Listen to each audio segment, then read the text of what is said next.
Hey guys, subscribe for daily content, and if you're shopping for gear, make sure you check out the description for the newest items at some of the very best online retailers. There's also links for some of the items that I personally recommend. Thanks!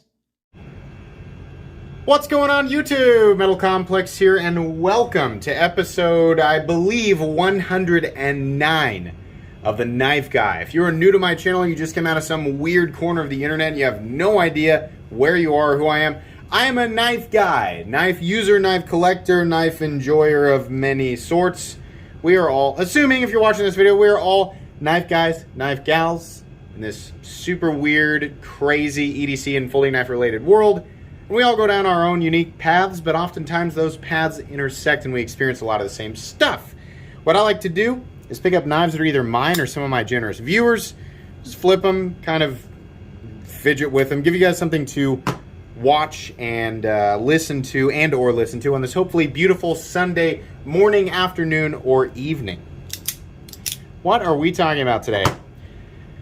That is another hybridized, excuse me, I have off camera, I have a Monster energy drink that I'm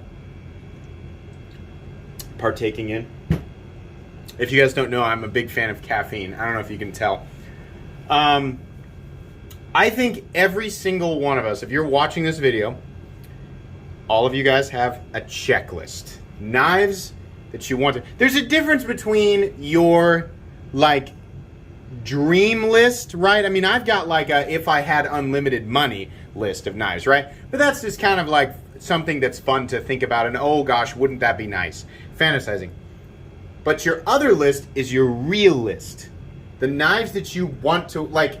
You think about as like, you're like, I'm definitely into knives, right? This freaking Metal Complex guy shows me a billion things that I want every week, but I can't afford them all. Neither can I. But I have this list now of knives. I'm like, I definitely want one of those. I might not be able to get it when it drops, but by God, if I have to, I'll go on the secondary market when it's time, and I'll pick one up, right? Your list might be 3 knives, it might be 20 knives, but I guarantee you, if you're watching this right now, you have a list of knives that you actually plan to acquire over the course of your knife enthusiast hobby timeline, right? I definitely have a list, right? And that list, usually, for a lot of people, it's just like a very specific list, and it doesn't grow, and it's like, these are the ones that I want, and after that, my list, it's always growing. Right now there's about 12 different knives on it that I'm like, I want it. I can only afford to get these things like one at a time, but this is definitely on my list and I definitely want to acquire it, right? I've been chipping away at that list much more aggressively here lately, right? You guys have seen the acquisition videos. Yeah, I've been chipping away at that. Taking opportunities when I have them, right? I'm always really careful about making sure, focus, there we go.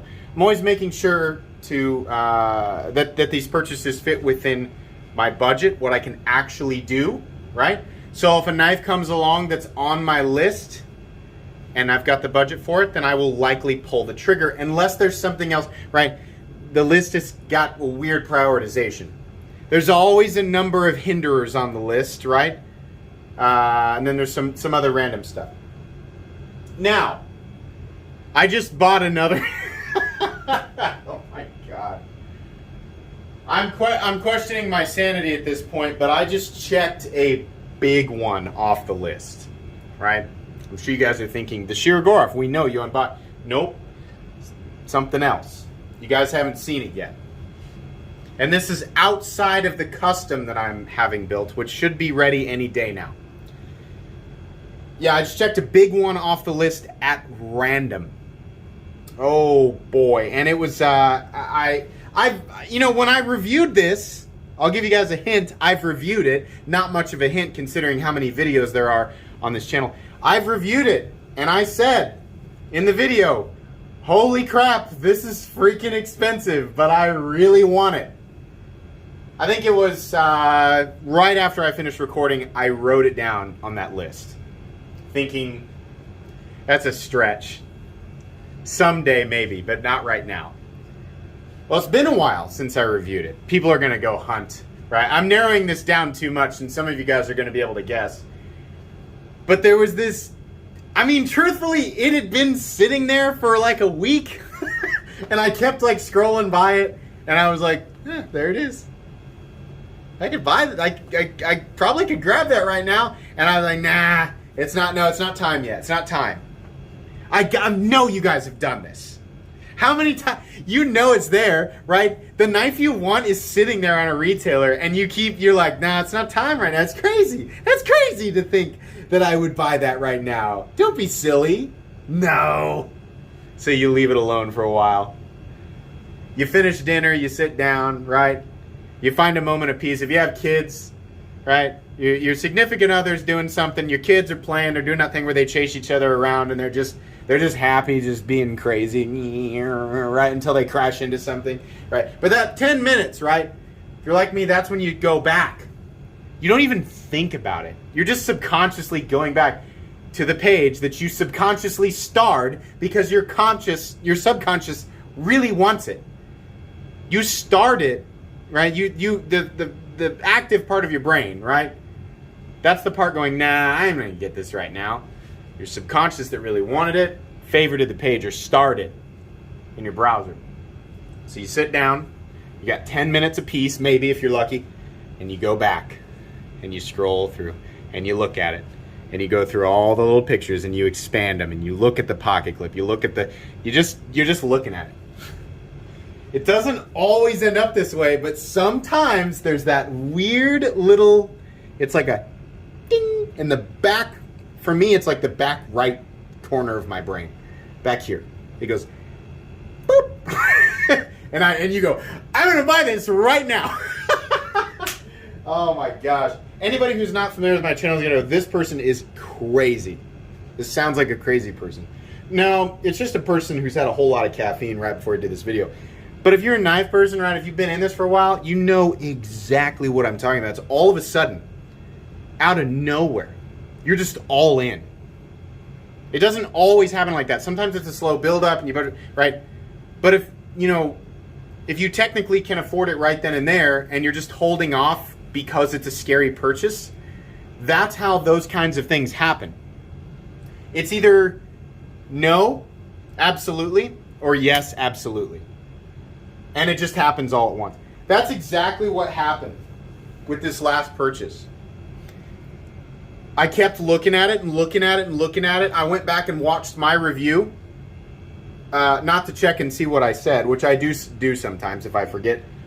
But I went back to get the close-ups and just kind of try to experience it with myself over again, which is a weird thing, if you could imagine, where you create a bunch of content and then you go back to experience the past with yourself. That's kind of like what this channel is.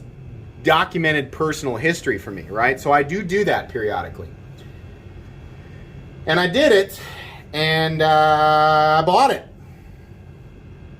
Most expensive knife I've ever bought. Whoops. Yeah. Most expensive knife I have ever purchased. I just did it. I'm still kind of riding the euphoria of it, to be honest, right? But because I've handled it, because I've experienced it, I know that I want it. And that's one of those things that's a blessing, is that a lot of times I get to sample stuff beforehand and I know. For a lot of you guys, it's even a step further on that, like you go all in. You're going all in, you know, maybe it's a $100 knife, a $200 knife, maybe it's a $700 knife, right? But whatever it is, if you're experiencing what I'm describing here, it's a scary purchase, right? If this process sounds familiar, most likely the reason that there's this powerful connection between what I'm saying and what you're feeling right now is because what you're remembering was, you know, kind of what's the word? It was a feeling of elation born out of fear and risk. That's what it was. Even though if you don't have the money for it and you're doing that, then it's just pure fear, right? So that's even scarier. But I knew that I wanted this. I wrote it down on my list because I've handled it. Now, a lot of you guys, maybe you write your lists up based on, you know, the content you see on YouTube, the stuff you see on Instagram. stuff that I've shown you, stuff that other reviewers have shown you, or just stuff that you've come across on retailer sites where you're like, I don't really care what the reviewers say. Those are just guys, which we are. We're just guys, right? I just want this, so you write it down. Ooh, it's fun. We've talked about this before, the feeling of, getting excited about something that's coming. I've found that I actually prefer now to wait a long period of time. I've got 2 things right now that I've been waiting on for a while, and another thing that won't be ready for a year, which a lot of you guys know, it's the Rotten Evo 3.0. That won't be available until next year, but it's fun. And I remind myself periodically, ooh, that's coming. Yay, that'll be neat.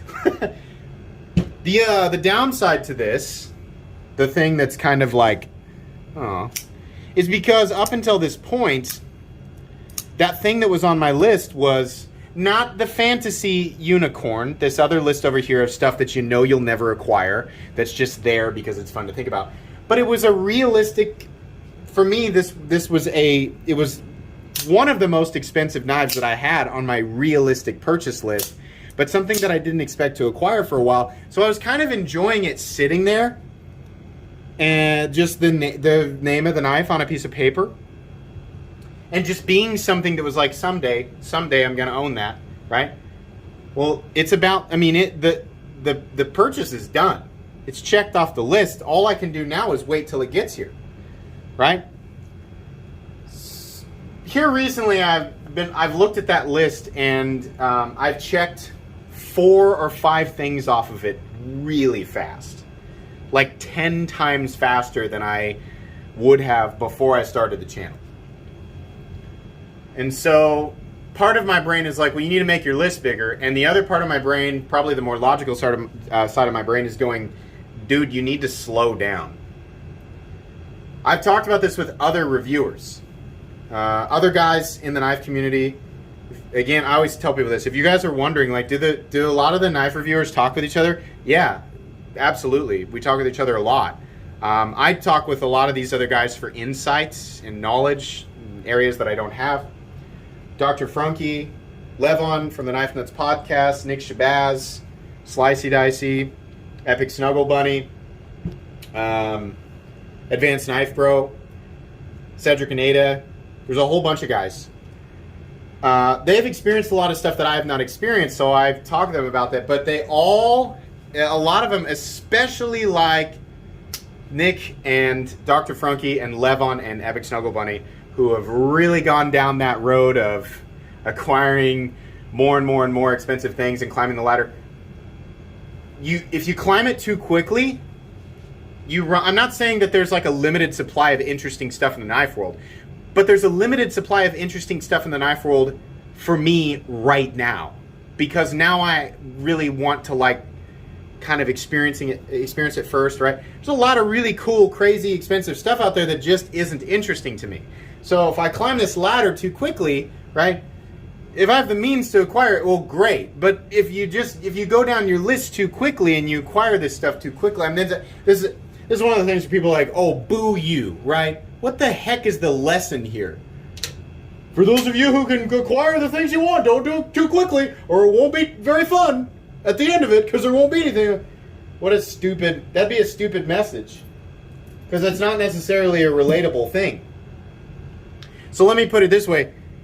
It doesn't really matter what your list is, how long it is, but it doesn't really matter what your budget is, right? No matter what, no matter who you are, this is applicable to everybody. I didn't want to make it sound like, oh, look at me, I'm getting this stuff too quickly and it's going to be such a bump. No matter who you are, what your list is, what your budget is, if you push through it too quickly, you might end up in a spot where the knife world just doesn't have anything mega, super, ultra interesting at that point. But the urge to buy another knife, now not everybody feels this way, but those of you who are deep in this hobby, then you know there's like an interval. There's a certain amount of time that passes before you're,